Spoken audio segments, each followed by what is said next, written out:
How to teach yoga online without just posting random classes.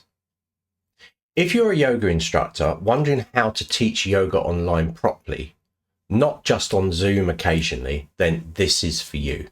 Most yoga teachers move online by posting flows on Instagram or running drop-ins on Zoom sessions. That creates activity, but it does not create a business. Teaching yoga online successfully requires three things.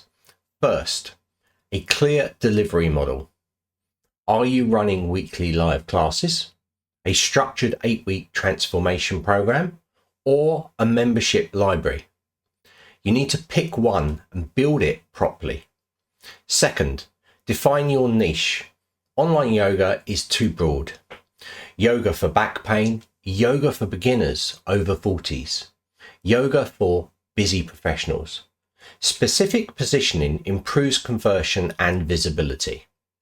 Third, package transformation. Don't sell sessions, sell outcomes. Instead of join my class, try my 8-week beginner yoga for back pain relief. That's structured and that's valuable. You also need a simple platform, a professional sales page, a repeatable content system, and clear onboarding.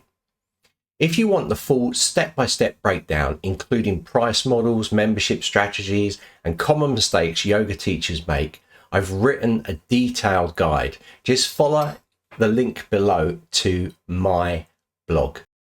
Online growth isn't random, it's structured.